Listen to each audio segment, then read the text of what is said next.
अहोई माता की कहानी। बहुत समय पहले एक व्यापारी था। उसके 7 बेटे और 7 बहुएं थीं। सबसे छोटी बहू गर्भवती थी। एक दिन कार्तिक कृष्ण पक्ष की अष्टमी के दिन सभी बहुएं जंगल में मिट्टी खोदने गईं ताकि घर की दीवार लीपने के लिए मिट्टी ला सकें।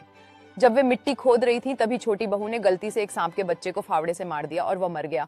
ये देखकर छोटी बहू बहुत दुखी हुई, लेकिन बाकी बहुएं बोली, किसी को मत बताना, नहीं तो अनर्थ हो जाएगा। लेकिन नियति को कुछ और ही मंजूर था। कुछ समय बाद छोटी बहू ने एक बेटे को जन्म दिया, परंतु जन्म के कुछ ही दिनों में वह बच्चा मर गया। अगले साल जब उसने दूसरा बच्चा जन्म दिया, वह भी 7वें दिन मर गया। ऐसा लगातार 7 साल तक हुआ। सातों बेटे जन्म के 7वें दिन मर जाते थे। छोटी बहू बहुत दुखी थी। एक दिन वह किसी साधु स्त्री से मिली। उस स्त्री ने कहा, अहोई माता की कहानी। बहुत समय पहले एक व्यापारी था। उसके 7 बेटे और 7 बहुएं थीं। सबसे छोटी बहू गर्भवती थी। एक दिन कार्तिक कृष्ण पक्ष की अष्टमी के दिन सभी बहुएं जंगल में मिट्टी खोदने गईं ताकि घर की दीवार लीपने के लिए मिट्टी ला सकें। जब वे मिट्टी खोद रही थी तभी छोटी बहू ने गलती से एक सांप के बच्चे को फावड़े से मार दिया और वह मर गया। ये देखकर छोटी बहू बहुत दुखी हुई, लेकिन बाकी बहुएं बोली, किसी को मत बताना, नहीं तो अनर्थ हो जाएगा।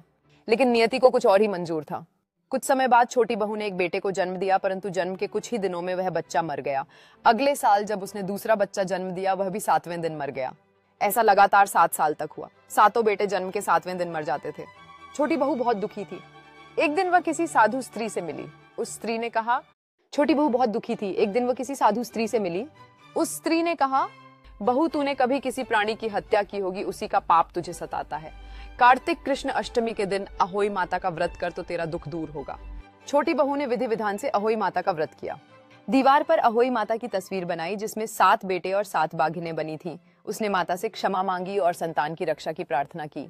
माता अहोई उस पर प्रसन्न हुई और बोली, तेरे पाप क्षमा हुए, अब तेरा पुत्र छेक्स।